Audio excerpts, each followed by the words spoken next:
अब आते हैं जी अभी तक की अहम और बड़ी खबर की और बात करते हैं रजौरी की, जहां पर आज पूरे दिन धरना, एहतिजाज और मुजाहिरा रहा।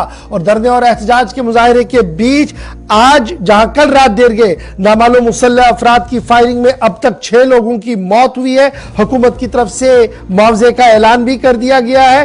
ताहम सबकी नजरें लेफ्टिनेंट गवर्नर पर है, क्योंकि आज पूरे दिन 6 की 6 लाशें जो है वो सड़क पर रखी गई और यह मुतालबा किया गया कि लेफ्टिनेंट गवर्नर जब तक उनके साथ मुज़ाकरात नहीं करते हैं तब तक वो इन लाशों के आखिरी रसूमात अदा नहीं करेंगे। सनातन धर्म की तरफ से और बीजेपी, कांग्रेस और दीगर जमातों की तरफ से जो बंद कॉल आज दी गई थी, उस बंद कॉल का असर खासा आज जो है वो इस इलाके के अंदर देखने को मिला है। अभी ताजा तरीन क्या कुछ खबर है, इस पर मजीद गुफ्तगू करेंगे। हम सीधे जमशीद मलिक के पास चलेंगे और उनसे जानने की कोशिश करेंगे कि अभी जब 5:15 का वक्त हो रहा है, सूरत हाल है क्या शाम होते होते भी एहतिजाज जारी है या एहतिजाजों के अंदर नरमी और कोई लाएअमल बनाया गया है। जमशीद मलिक, अपडेट कीजिएगा फटाफट से जरा, क्या कुछ सूरत हाल है, किस तरीके की अभी सिचुएशन बनी हुई है।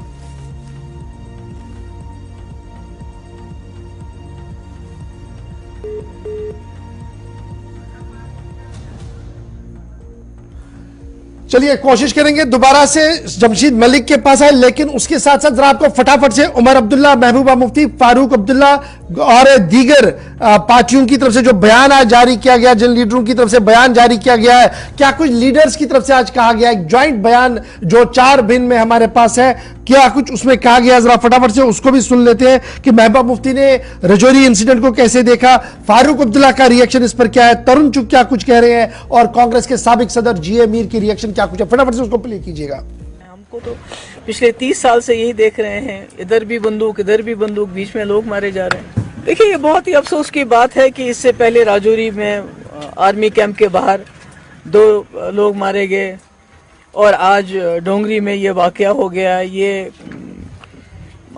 हमें तो अफसोस के बगैर हम तो हाथ मलते रह जाते हैं। हाँ, इससे ये जो इसमें हिंदू मुस्लिम का नैरेटिव एक जमात चलाती है, जिनको इसका फ़ायदा होता है, जिनको इस किस्म की हलाकतों से जो है पूरे मुल्क में नफरत फैलाने का और एक मौका मिलता है।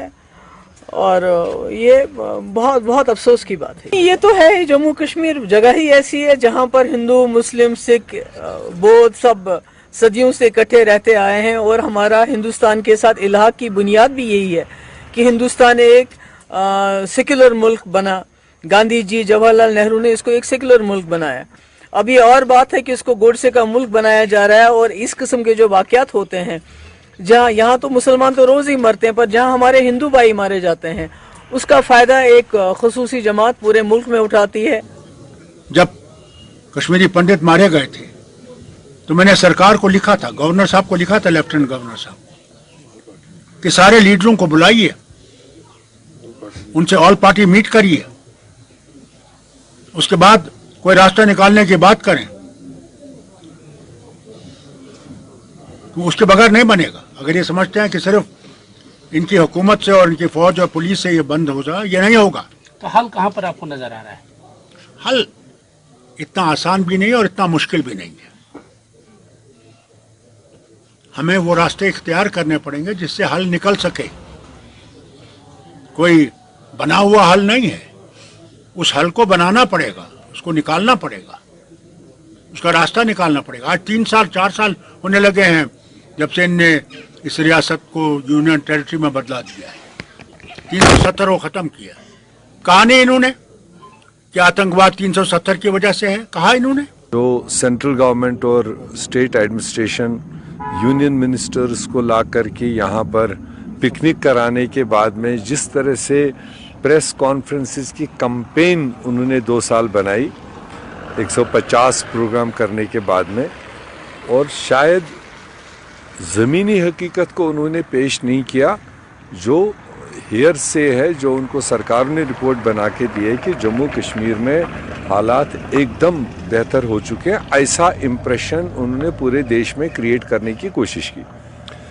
और आज जिस तरह से हालात फिर से सुनने को मिल रहे हैं, जैसे राजौरी में परसों वाक़ा हुआ, कल वाक़ा हुआ, इधर वैली के अंदर भी कई जगह की खबरें आ रही है, मैं समझता हूं कि इससे साफ जाहिर होता है कि जो स्टेट और सेंट्रल गवर्नमेंट है जो जम्मू कश्मीर को डील कर रही है, ये यहाँ की सिचुएशन को बेहतर बनाने में नाकाम हो चुके हैं। ये घटना बहुत दुखद है।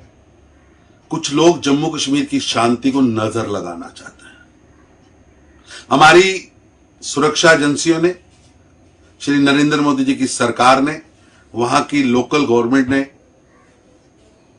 जम्मू कश्मीर में लगातार अनथक प्रयास किए। किसी भी आतंकवादी साजिश का हमने कठोरता से जवाब दिया है और लगातार पिछले सालों में जम्मू कश्मीर में आतंकी दहशतगर्दियों की घटनाओं में लगातार कमी आई है। हमने आतंकवादी भी कम किए हैं, आतंकवादियों की आयु भी कम की है। अभी तक लगभग 150 आतंकवादी मारे गए हैं, जिनमें से लगभग 50 वो आतंकवादी जो पार से आए थे, पाकिस्तान से आए थे।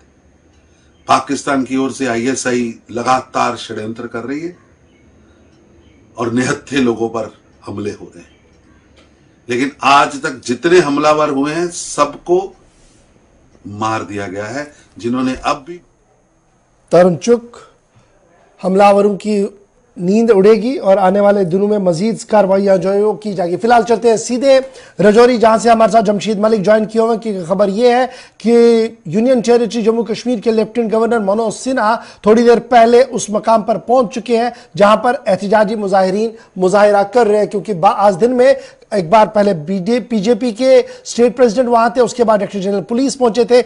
जमशीद जरा अपडेट कीजिएगा कि सुबह से कल रात से हम देख रहे हैं कि तनाव इस पूरे खित्ते के अंदर है, इस पूरे इलाके के अंदर है, और अब जब शाम हो रही है खबर यह भी आ रही है कि लेफ्टिनेंट गवर्नर साहब वहां पर मौजूद हैं। क्या कुछ सूरत हाल है, क्या कुछ अभी तक का अपडेट है आपके पास?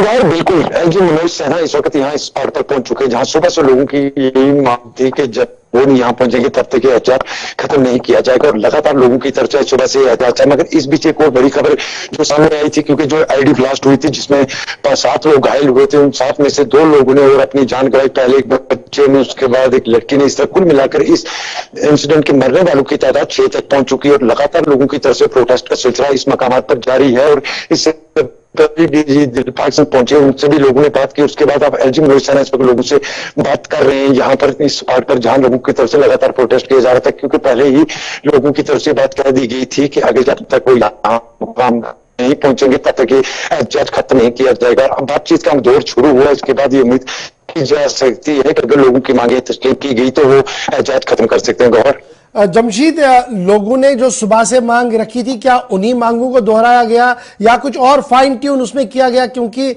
वीडीसीज के हथियार की बात सबसे ज्यादा सामने आ रही थी, फिर मजीद कैंपों को बनाने की बात थी। क्या यही 2-3 मांगे इस वक्त भी रखी गई एलजी साहब के सामने, या कुछ और भी बातें रखी गई हैं?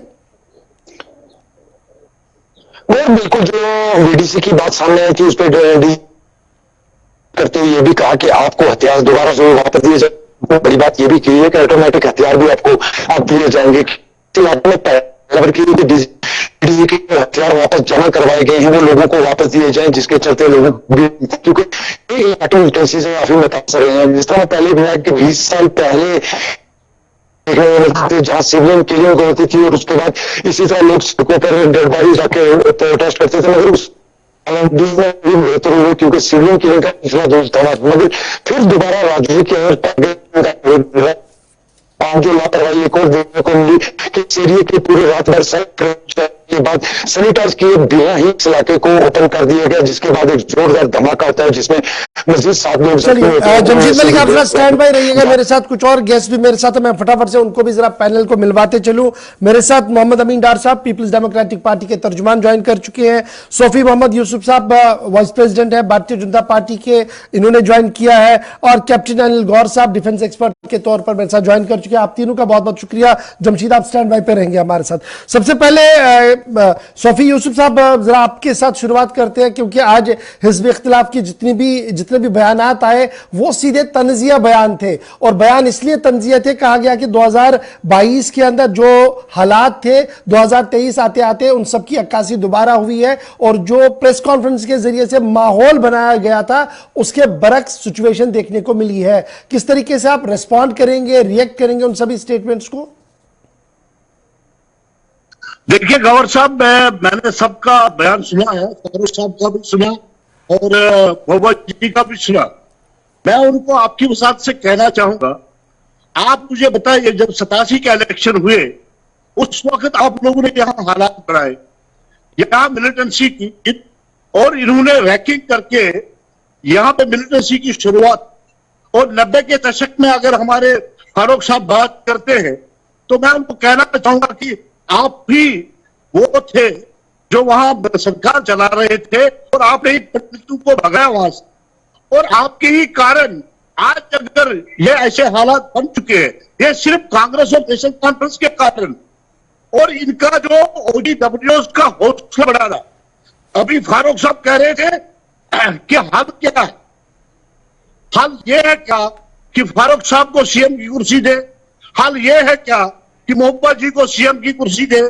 मैं उनको कहना चाहूंगा आपकी वसादत से, आप कहिए जम्मू कश्मीर के 1.5 लाख लोगों से 1 करोड़ 50 लोगों से पूछिए आपके वो कैलेंडर कहां गए जहां हम हड़ताल 20 दिन, एक महीने में 20 दिन हड़ताल हुआ करते थे, आप वो कैलेंडर निकालते थे। आज अवाम, जम्मू कश्मीर का अवाम खुश है। बट अभी भी मैं कहना चाहूंगा, राजौरी का जो कल वाक़ा हुआ ये मजम्मती वाक़ा है। मैं कहना चाहूंगा आपकी वसादत से पूरे देशवासियों को यह उन मिलिटेंटों की, जिन मिलिटेंटों को सिदरा में न्यूट्रलाइज किया गया है, उनके आकाओं की बोखलाहट है, और उन्होंने हमारे माइनॉरिटी कम्युनिटी लोगों के ऊपर वार किया और सुबह माइन लगाई जिसमें 6 हमारे शहीद हुए। ये अगर कसूरवार अगर मानेंगे हम, ये कसूरवार यही रीजन पार्टियां है जो इनको जो है हवा देते हैं। फारूक साहब कहते हैं जी यहाँ इंसाफ तब होगा जब उसको खुशी पे आप बिठाइए। मैं फारूक साहब को कहना चाहूंगा, आज नरेंद्र मोदी जी की वसादत से 35,000 पब्लिक रिप्रेजेंटेटिव वहां खड़े हो चुके हैं। ठीक है जी, मैं यूसुफ साहब दोबारा आपके पास, यूसुफ साहब मैं दोबारा आऊंगा, लेकिन सवाल जो था वो यही था ना कि क्या वाकई तौर पर हालात बदले हैं या मिलिटेंट स्ट्रेटजी बदली है। इससे पहले कि मैं डार साहब आपके पास आऊं, कैप्टन अनिल गौर साहब, आपका व्यू पॉइंट यहां पर लेना बहुत ज्यादा जरूरी है। पॉलिटिकल्स और सियासी बयान चलते रहेंगे, लेकिन जिस चश्मे से आप इस पूरे मामले को कल से देख रहे हैं, क्या स्ट्रेटजी चेंज की है मिलिटेंट्स ने कि कश्मीर के बाद अब जम्मू के इन बॉर्डर इलाकों के अंदर भी वो दहशत पैदा किया जाए जो 90 में था, 92 में था, इवन 97 तक भी देखने को मिल रहा था? क्या उस तरीके की स्ट्रेटजी को अडॉप्ट किया गया है इस इंसिडेंट को देखने के बाद? गौर साहब, सवाल आपका बहुत अच्छा है और वाकई बात यह है, मेरे को लगता है कि कहीं ना कहीं हमारी कुछ चूक हुई है। ये हमारी चूक पुलिस वालों से भी हुई है, हमारी सिक्योरिटी फोर्सेस से भी हुई है, क्योंकि हम जो ये इमर्जिंग थ्रेट है जम्मू प्रोविंस के अंदर रजौरी पुंछ का, हम उसको पूरा का पूरा एनालाइज नहीं कर सके हैं। अगर आप पूरी देखें, जब से ऑपरेशन ऑल आउट घाटी के अंदर शुरू हुआ, उसके बाद में आर्टिकल 370 अबॉर्गेट हुआ, मिलिटेंसी जो है, जो टेररिस्ट है जो घाटी के अंदर, वो चुन चुन के मारे जा रहे हैं, और रोज का काउंट ये है कि तकरीबन 2 से 6 के बीच में होता है। तो वहां के जो सारे जो लोग हैं वो मारे जा रहे हैं, और एक नॉर्मलसी का एक जो है पैगाम जा रहा था। अब उसके बाद क्या हुआ आप देखिए, अगर आप ये इंसिडेंट देखिए, पुंछ के अंदर इन्फिल्ट्रेशन होती है, उससे पहले आपको पता है महीना डेढ़ एक पूरा ऑपरेशन चला, वो जो टेररिस्ट थे उनके पीछे चले, उनके कुछ हैंडलर्स थे, उनके कुछ गाइड्स थे जो रजौरी में थे, वो पकड़े गए। उसके बाद में अब हुआ क्या है कि ये जो वीडीसी जो कमेटीज थी हमारी, जो विजिल डिफेंस कमेटीज थी हमारी, उनके हथियार ले लिए गए, जो सबसे बड़ी गलती की है मेरे ख्याल से एडमिनिस्ट्रेशन ने। उनके हथियार नहीं लेने चाहिए थे, अगर लिए उनको नए हथियार देने चाहिए थे और उनको एम्पावर करना चाहिए था, क्योंकि ये जो मसला है, आज आईएसआई ने अपना पूरा का पूरा स्ट्रेटेजी चेंज कर दी है, और वो अब टारगेट जो है रजौरी पुंछ का इलाका बना रहे हैं, क्योंकि वहां पे जो आपके अपर जो हिंदू पॉपुलेशन है, सिंपल टारगेट है हिंदू पॉपुलेशन, जैसे कि भदरवा और किश्तवाड़ में हो रहा था, और जैसे कश्मीर घाटी के अंदर हुआ है, यहां से भी वो हिंदू पॉपुलेशन को भगाना चाहते हैं, ताकि ये जो एरिया है ये भी हिंदू पॉपुलेशन साफ हो जाए। एक जो रास्ता है उनके टेररिस्ट के आने जाने का वो भी ठीक हो जाए, और दूसरा ये जब एक मुस्लिम पॉपुलेशन बन जाएगी, फिर वहीं पे वही जो 90 के दशक से कश्मीर घाटी के अंदर शुरू हुआ वो ये यहां पे शुरू करें। इसके लिए मैं सिर्फ ये चीज कहना चाहता हूं एडमिनिस्ट्रेशन से, आप इमीडिएटली विलेज डिफेंस कमेटी जो है उनका जो गठन है वो करिए, दोबारा उनको ट्रेनिंग दीजिए, उनको अच्छे हथियार दीजिए। और उसके अलावा ये जितने अंडरग्राउंड ओवरग्राउंड वर्कर्स हैं वहां पे, चाहे ये पॉलिटिकल पार्टीज के हैं, अब आप, मैं सिर्फ एक कमेंट दूंगा, आप उससे समझ जाएंगे। महबूबा जी का बयान आया, फारूक अब्दुल्ला का बयान आया, आज तक उन्होंने कभी पाकिस्तान को नहीं ठहराया कटघरे के अंदर, वो हमेशा हमारी गवर्नमेंट को ठहराते हैं कटघरे के अंदर या सिक्योरिटी फोर्सेस को ठहराते हैं। तो इसलिए ये जो चीज है, ये जो पॉलिटिशियन से है, ये भी मेहरबानी करके बंद करें। ठीक है जी, मैं जरा पीडीपी का भी व्यू पॉइंट ले लेते हैं। अमीन डार साहब मेरे साथ लाइन पर है, बहुत शुक्रिया अमीन साहब ज्वाइन करने के लिए। आप सुन रहे हैं कि सोफी यूसुफ साहब भी कह रहे हैं कि जनाब ये जिस तरीके के बयानात आ रहे हैं, जिस तरीके की हवा बनाने की कोशिश की जा रही है, दरअसल इसको कहीं और लेने की कोशिश है। जब हम फारूक साहब का, महबूबा जी का बयान सुनते हैं, वो डायरेक्टली सेंट्रल गवर्नमेंट पर ब्लेम करें, और गौर साहब कह रहे हैं कि जनाब अभी तो चाहिए था कि हम पाकिस्तान को ब्लेम करें, हम जो ये ब्लेम गेम के बीच में थर्ड फ्रंट को बना रहे हैं, दरअसल ये किसी न किसी को फायदा पहुंचा रहा है और ये वोट पॉलिटिक्स की तरह दिख रहा है। कैसे आप इन सभी बातों को रिएक्ट करेंगे? देखिए, सबसे पहले ये मैं कंडेम करना चाहूंगा, ये कायराना हमला जो हुआ बहुत डास्टर्डी इनह्यूमन एक्ट हुआ, इंसानियत के दायरे के बाहर हुआ, और जितने भी हमारे भाई शहीद हुए उनके तय हम अपना कंडोलेंसेस उनके फैमिलीज को, उससे ज्यादा क्या कर सकते हैं, लेकिन ये बहुत गैर इंसानी हमला था। लेकिन इसके बावजूद जो हमारा कहना है, जो हमारे भाई साहब ने कुछ बातें कही, वो ये है कि पिछले दिनों ही यहाँ राजौरी पहुंच में एक तालिब बीजेपी का पकड़ा गया जिसके पास आर्म्स एम्यूनिशन रिकवर हुआ, इंक्वायरी हुई, उसका क्या हुआ। 2 लोग इससे पहले भी मारे गए जो कैंप के बाहर थे, उसका इंक्वायरी हुआ, उसका क्या हुआ। सवाल ये नहीं है, सवाल यह है कि आप इस पर भी जो आज इंसिडेंट हुआ, क्या इसको भी सवालों के दायरे में ला रहे हैं? मैं सारा I will come to the point. जहां ये है कि ऐसा या पाकिस्तान का स्ट्रेटजी शिफ्ट करने का सवाल है यहाँ से वहां, सवाल ये नहीं, सवाल यहाँ पे हमारी इतनी ज्यादा फौज है। कश्मीर का एक मसला है, आज एक जगह होता है, कल दूसरी जगह होता है। पुरानी भी विलेज डिफेंस कमेटी थी, उनका भी एक्सपीरियंस और उनका भी रिजल्ट कुछ ज्यादा अच्छा नहीं रहा। मैं नहीं कहता हूं कि लोगों को सिक्योरिटी नहीं देनी चाहिए, लेकिन कितने लोगों को आप सिक्योरिटी दोगे? लाखों में लोग हैं, करोड़ 1.25 करोड़ के आसपास लोग हैं, इतने सारों को आप सिक्योरिटी इंडिविजुअली प्रोवाइड नहीं कर सकते। या आप कहते हैं कि फारूक साहब और महबूबा मुफ्ती ने बयान दिया, उन्होंने पाकिस्तान को कटघरे में खड़ा नहीं किया, गवर्नमेंट ऑफ इंडिया को करते हैं, क्योंकि गवर्नमेंट ऑफ इंडिया अभी बीजेपी की सरकार है। पहले जब सरकारें यहाँ हुआ करती थी, छोटा सा इंसिडेंट होता था तो सारा मुल्क आसमान पे उठाते थे। आज 4 साल से उनकी सरकार चल रही है, वो क्या कर रहे हैं? They have failed on the security front. They should come अज कम वो अपनी नाकामी कबूल करें, अपने तस्लीम करें, हम नाकाम हो गए हैं। बाद में यहाँ पे एक ही हाल है मेरे हिसाब से कि जो लोगों के साथ बात करें, पाकिस्तान एक मुल्क है जो इसके पीछे है, मानते हैं, लेकिन वाजपेयी जी ने कहा था कि आप हमसाया, ये दोस्त बदल सकते हैं, हमसाया नहीं बदल सकते। आपको उनके साथ कभी ना कभी बात करनी पड़ेगी, अपने आप को प्रोटेक्ट करना पड़ेगा, अपने मुल्क को प्रोटेक्ट करना पड़ेगा। हम सारे उसके साथ हैं। उसमें आप बैठे हैं, आप बड़े लीडर पाकिस्तान के खिलाफ बयान नहीं देते। जब आप पार्टीज को पुष्टवाल करते हैं, उनको तंग करोगे, उनको मतलब जमीन तंग करोगे, तो वो कैसे आप यहाँ मददगार साबित हो सकती है? गवर्नमेंट ऑफ इंडिया सारे जो अपोजिशन लीडर्स है, यहाँ पे प्रेस के लोग हैं, अपोजिशन के लीडर्स है, एक्टिविस्ट है, हजारों को बंद किया हुआ है, जितना भी आयरन फिस्ट पॉलिसी पॉसिबल है वो लगाए हुए हैं। उसके बाद भी ये चीजें हो रही हैं। इसलिए हम कहते हैं कभी खुशी कभी गम वाला मामला हो गया, कभी अच्छा होता कभी बुरा होता, इसके लिए हल ढूंढना पड़ेगा। सोफी यूसुफ ने रिस्पॉन्ड कीजिएगा ना, कि आप तो दिल्ली में बैठे हैं, आयरन हैंड से काम कर रहे हैं और सीधा तान के आप बता रहे थे कि all is well, all is not well. यही वजह कि लगातार जो कहा जा रहा था कि उधर बात कीजिए, इधर बात कीजिए, रिकॉन्सिलिएशन कीजिए, वो तो इसीलिए कहा जा रहा है, लेकिन आप सुनते नहीं है किसी की। हालात आज ये है। कहना चाहूंगा जी कि आप अभी भी कह रहे हैं कि कश्मीर का है। आप मुझे बताइए क्या मसला है? मसला यही है कि आप सीएम बना दो। मसला यही है कि आप डॉक्टर फखरुल्लाह को सीएम बना दो। मोहम्मद अमीन साहब जो नरेंद्र मोदी ने 5 अगस्त 2020 को किया है, वो एक बहुत बड़ी बात है। एक देश, एक विधान, एक प्रधान और एक ज्ञान हो चुका है।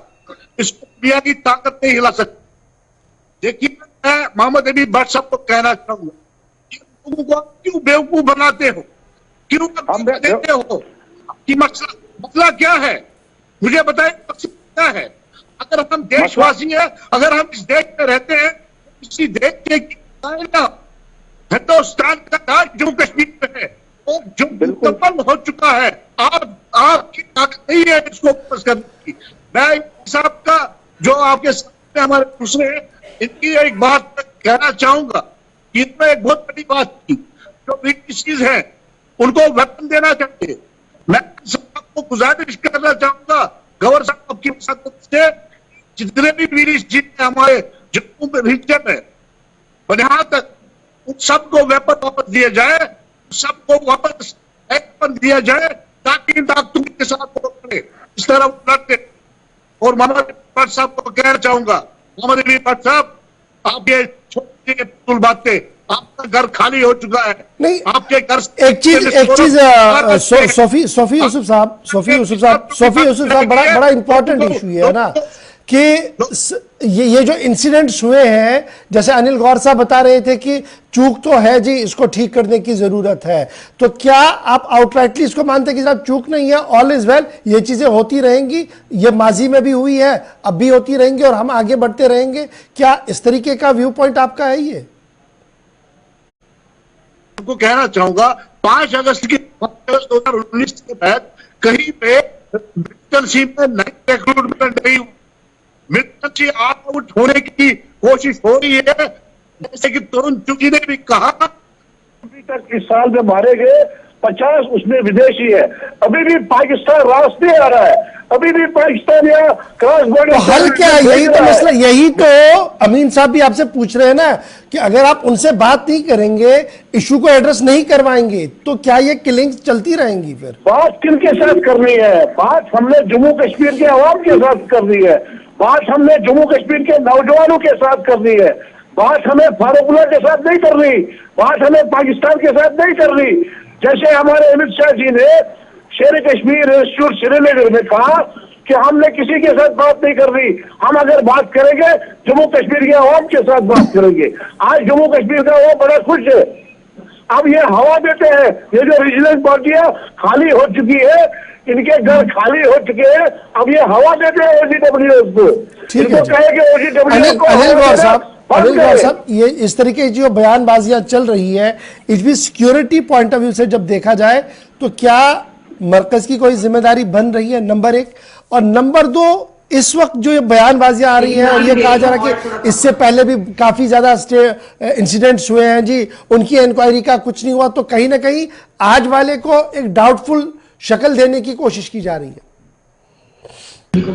इशफाक साहब, देखिए, एक चीज बड़ी अहम है इधर, ये देखना है कि ये जो अटैक है ये सिर्फ हिंदुओं के ऊपर हुआ है, और हिंदुओं के ऊपर ऐसी जगह हुआ है जो घर जो है आइसोलेशन में थे, जैसे कि 1988 में प्राणकोट में हुआ था, उसी हिसाब से उसी बेसिस के ऊपर ये भी हुआ है। और उसके साथ साथ ये जो मिलिटेंट थे, टेररिस्ट थे, ये एक आईडी छोड़ के वहां पे, मैं कहूंगा ये गनीमत है, भगवान का शुक्र है कि आपके मीडिया के लोग जो हैं वो हलाक नहीं हुए उसके अंदर, क्योंकि उस घर के अंदर, उस कमरे के अंदर, उससे पहले जो मेरे को रिपोर्टें मिली है, उससे 1 मिनट पहले ही आज तक की जो वो मैडम थी वो निकली है बाहर, और न्यूज नेशन के रिपोर्टर्स हैं वो जा रहे थे उधर अंदर जब ये आईडी हुआ। 10 फुट के उनके फासले पे हुआ। इसका मतलब उनकी टैक्टिक्स जो है वो सारी बदल गई है। देखिए, ये जो पॉलिटिकल बयानबाजी चलती रहेगी, पर चीज आपने ये देखनी है कि क्या हम टेररिज्म को उखाड़ने में सक्षम है कि नहीं है। और मेरा मानना बड़ा जरूर है कि हमने जब से 90s में जब ये चला है टेररिज्म, जिसके अंदर मेरे कोर्समेट्स, मेरे साथी भी जो है और मैं भी, जो हम इसके अंदर लड़े हैं, हमने वो भी दौर देखा है और हम आज का दौर भी देख रहे हैं। आज के दौर में फर्क ये है कि सिक्योरिटी फोर्सेस ने भारत देश के अंदर, और भारत के जो नागरिक हैं वो इसके खिलाफ खड़े हो गए हैं। कश्मीर में अवाम खड़ा हो गया इसके खिलाफ। इसलिए आप देख रहे हैं कि जैसे भी एक कोई टेररिस्ट कहीं छुपता है, कहीं घर में घुसता है, उसी वक्त इत्तला हो जाती है। पर अफसोस ये है, ये जो पॉलिटिशियंस है ये पॉलिटिकल बातें करते रहेंगे। ठीक है जी। मैं जरा अमीन साहब आपको जरा फटाफट से लेना चाहूंगा।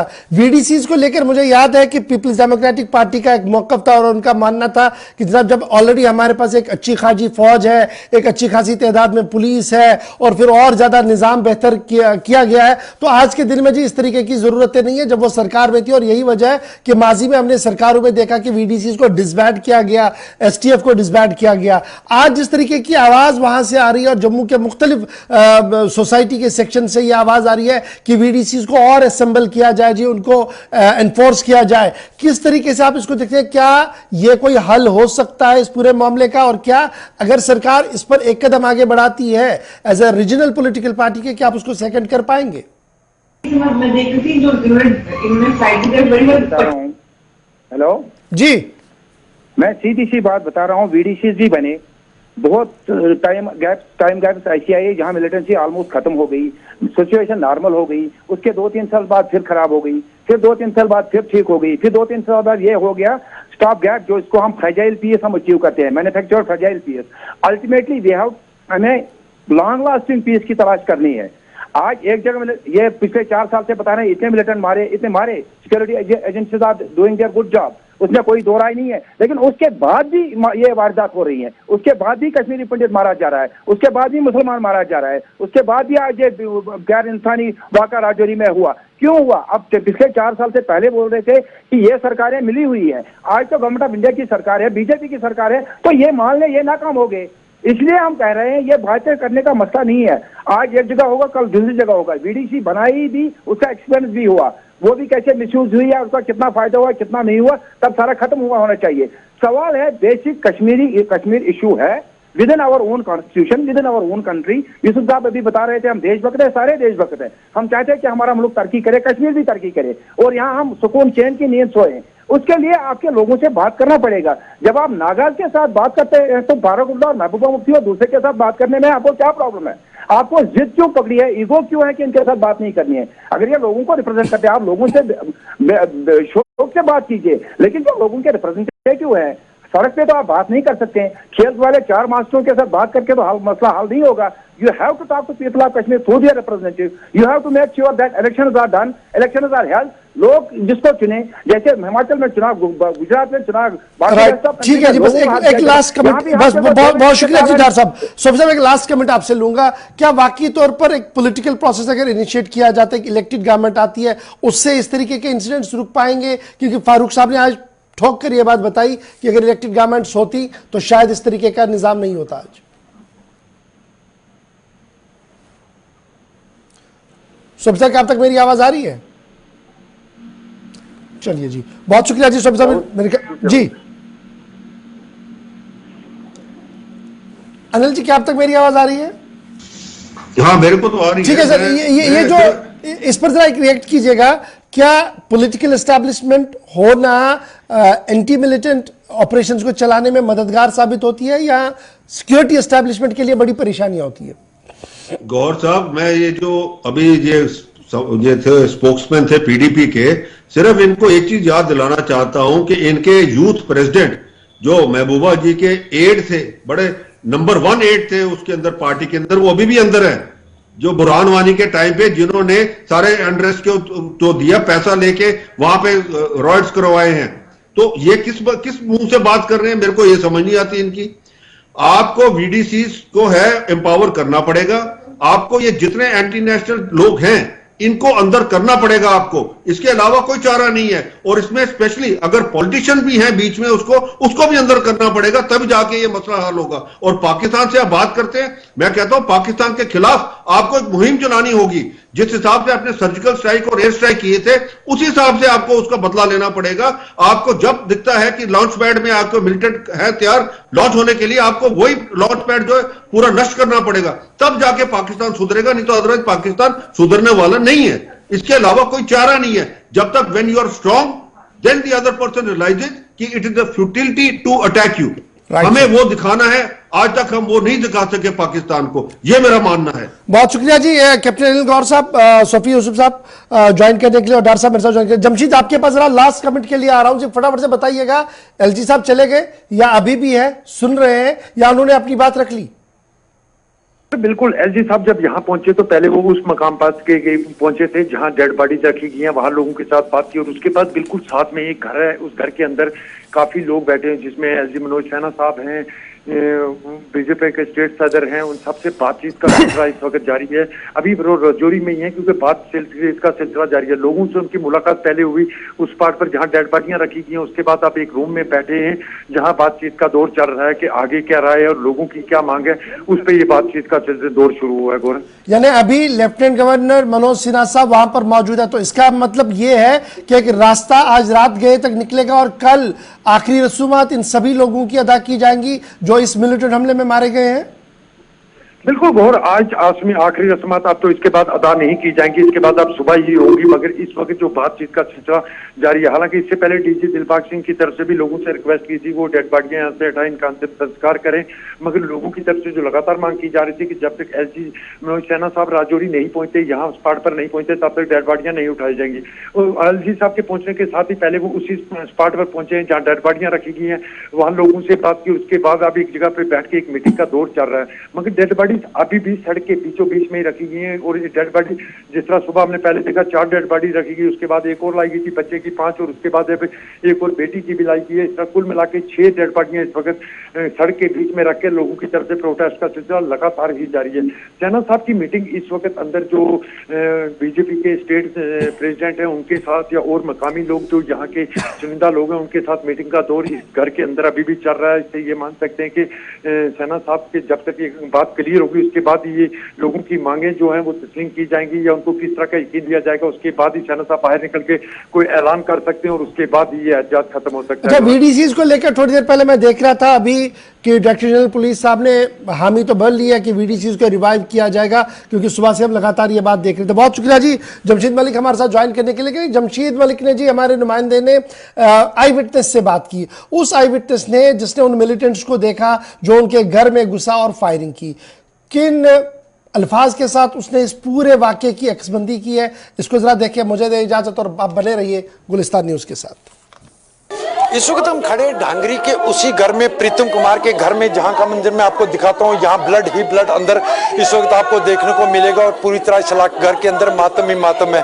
इस घर के कुछ लोगों से भी बात करने की हम जरूर कोशिश करेंगे कि मैं जी गल करने उसने अंदर सुने लोग आए से कुछ मैं इतने वो कुड़ी सी लाड़ी सी, उसने अंदर उसी अंदर रोकिया ने बच्चे उसने छोटे छोटे 2, एक लड़की है एक लड़का, उन्हें अंदर रोकिया ने उसने सोरे आख्या ने आधार कार्ड दस, उस आधार कार्ड दसिया अंदर आया शब्द इसलिए नहीं अंदर रोकिया, वो डरिया न मरे अंदर आया, उसे इतने गोली लगी सिरे विच, वो इत्थे ही पे रहा, उसी को सा तक्या ही नहीं। आसा मुंडा मैं मेरे घर आना से घर नहीं पुजया, ये थले पाया तो थले उत्थे ही ढेई पिया, उत्थे ही लगियां गोलियां उत्थे ढेई पिया। अस 12 तक कुंडियां खोलियां कुंडियां मुंडे मड़े तके नहीं था बुनशाल मारी गेठी फिर बुने शुरू होइए।